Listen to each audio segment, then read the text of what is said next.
Pertanyaan yang banyak ditanyakan, pertama, apakah boykot ini akan berpengaruh dulu enggak?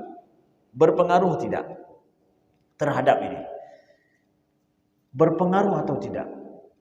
Saudaraku yang dimuliakan Allah, boykot ini adalah bahasa ekonomi. Kita masuk ke dalam ranah ekonomi. Bagaimana kita tidak mengkonsumsikan yang biasa kita konsumsikan. Tidak membeli produk-produk yang pada dasarnya diproduksi atau dibuat atau sebuah perusahaan yang memang punya negara tertentu. Kita tahu negara-negara barat itu adalah negara-negara yang memproduksikan barang-barang dijual untuk kita. Apalagi Indonesia adalah konsumen terbesar dunia. Sabah ipegak surat izin berlaku untuk kalap melhertuh jutaan orang di pulau. Sabah surat izin. Sedangkan Nanggara Ubin Sabah surat izin. Pada udara tangga yang belum. Punya Indonesia itu bit Sabah surat izin. Yang belum pada udara. Hertuh jutaan orang. Kalap melhertuh jutaan orang belum. Betapa empuknya di Indonesia ini membuat suatu produk. Ya. Nah, perusahaan-perusahaan besar kita tahu, itulah perusahaan yang membackup politik-politik negara barat. Mereka yang membackup dari belakang, mensuplai kepada pemerintah. Mereka ambil uang dari kita, mereka kaya, kemudian mensuplai kepada pemerintah-pemerintahnya. Pada saat perusahaan-perusahaan ini mengalami bangkrut atau turun sahamnya, di indeks saham langsung turun, bermasalah perusahaan mana saja. Kalau di indeks sahamnya turun, di bursa saham dia itu turun, ini akan menjadi ancaman bagi stabilitas perusahaan ini. Perusahaan yang sudah besar, kan perusahaan cilik-cilik bani pegatnya hana menyebai pegatnya hana akan mengganggu. Tapi perusahaan besar yang sudah stabil, ya, yang besar, ketika ini terganggu dengan kondisinya, payah ipegah apa dengan pemerintah. Nyomnya lagi ono pegah anco kamu akan merajai di dunia ini. Lagi ono pegah anco kamu. Konsumen kami paling banyak orang muslim. Harus diubah sih. Bahasa ekonomi, bahasa yang paling kuat. Sampai Elon Musk kemarin itu. Elon Musk yang punya X, yang punya apa namanya? X-Space itu atau Twitter secara lalu. Barusan kenapa kemarin dia itu pergi mengunjungi Israel, jumpa dengan Netanyahu kan? Setelah beberapa hari perusahaan-perusahaan menghentikan iklannya di Twitter. Perusahaan mana? Perusahaan pendukung Israel. Gara-gara Elon Musk mengatakan bahwa ya, memberi izin kepada orang-orang membela Palestina tidak dihapus di Twitternya, tidak dihapus. Jadi bebas orang penggahapan tentang Palestina, membela Palestina nyebab Twitter. Akhirnya perusahaan-perusahaan yang mendukung Israel secara langsung enggak mengiklankan dirinya. Rugi Twitter gara-gara iklannya dicabut. Rugi besar dia. Menan rugo. Gara-gara apa? Perusahaan Israel hana lepe ipega iklannya atau perusahaan pendukung Israel lepe iklan. Rugo langsung. Ketika rugi langsung dia pergi ke Israel. Dia pegah apa? Lu dukung habis-habisan supaya nya iwolong laba.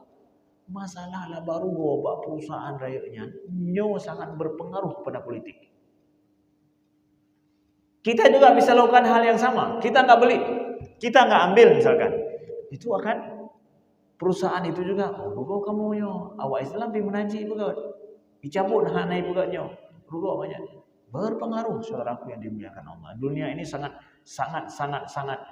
saling tergantung saat ini. Nah, lalu na yang timplak bahasa aja ya. Oh yang mana boykot lah mandum pakai macam-macam. Itu Anda tidak cerdas. Satu, tidak cerdas dalam memboykot. Boykot yang cerdas adalah memilih dan bertahap. Kita pilih produk, kemudian bertahap. Tidak sekaligus. Kalau sekaligus kita tidak akan mampu, tidak akan sanggup.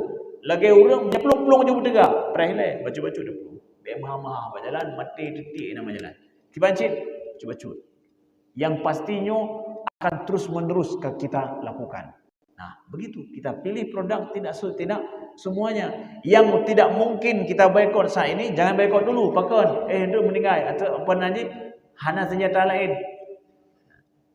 Satu. Yang kedua, paling penting dari semangat boikot ini bukan cuma tidak beli, tidak menggunakan kenyaman, tapi maksud lebih besar dari situ adalah buat produk sendiri. Umat ini harus dibangkitkan untuk buat produk sendiri. Saatnya kita beli punya orang kita. Hana tablo le iyenyo na iurun road. Hana tablo sabunyo na sabun road. Maka pengusaha-pengusaha besar muslim yang lain, yuk buat produk sendiri. Semangat memboikot ini saatnya lari dari produk luar kepada produk dalam. Saatnya lari. Maaf cakapnya, perusahaan Unilever misalkan. Ban sabah dunia saja yang tabloid itu mau enai deh. Pertama saya pergi ke Eropa dan ke Amerika. Lagi itigli sih aku produk ini sama ino. Karena beda ada tambang kan. Yang tabloid itigli pindah ino cip. Jadi lagi ke luar Eropa kan. Ya karena itu perusahaan mereka perusahaan dunia semua. Ban sabah dunia saja ada tambang supermarket kalau lagi ada jauh itigli sih bukan. Kesan pertama begini ya perusahaan dunia banyak menguasai semuanya. Saatnya orang tempatan buat yang sama seperti dengan semangat ini, berhijrahlah orang dari produk yang itu kepada produk lokal. Akhirnya ekonomi orang lokal akan tumbuh. Saatnya juga kita katakan kepada ahli-ahli IT Muslim, semangat ini buatlah IG yang khusus Muslim seperti IG tapi lebih canggih lagi bahkan, tapi orang-orang Muslim semua di situ. Sehingga orang-orang non-Muslim yang mau tahu gimana orang Muslim, mereka harus masuk ke situ. Mana nak orang Muslim di sini mendumnya, aplikasi orang Muslim. Mau kita tahu isu apa, mereka harus hijrah ke situ. Payah tamang tengok, kenapa orang Muslim ini mendum informasi ba IG orang Muslim mana, informasi di sini mendum. Mereka pun akan hijrah masuk ke situ juga. Kenapa? Orang Muslim punya itu semua di situ. Mau tahu informasi orang Muslim harus tadi di sini. Saatnya juga kita populerkan itu. Kalau itu sudah ada, ya betul hijrah Facebook. Bukan menyanyah boikot mandum. Kamu rencana boikot pegat Facebook ledon lain tamu kamu nyang boikot. Yang mana juga? Ya. Menyahana nyu senjata penaji tak pakai awak kafe untuk musuh ya maaf ya. Tak pakai atau musuh untuk tak serang musuh. Ya. Akhirnya itu diblok kan? Diblok.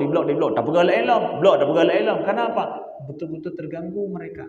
Berarti dengan adanya IG hari ini yang membela Palestina diblok bahkan dihapus total. Betul-betul memang dihapus total. Ya. Bahkan kenapa sebabnya? Karena IG itu dan influencer bahasanya hari ini yang jutaan pengikut itu sangat mempengaruhi dan akhirnya berita-berita yang resmi pemerintahan yang dengan liurun kayak dengannya. Itu sangat berpengaruh. Akhirnya sekarang dihapus langsung total. Pengaruh berarti tak pegat lom lain tandanya rugo awaknya. Jadi atra awaknya tak pakai tak perugo awaknya senjata. Tapi back onan mendam semangatkan yang lain buat sendiri juga. Ini harus dibangkitkan pada umat-umat umat Islam semangat boikot ini. Mahan hana berhasil boikot dalam waktu yang lama.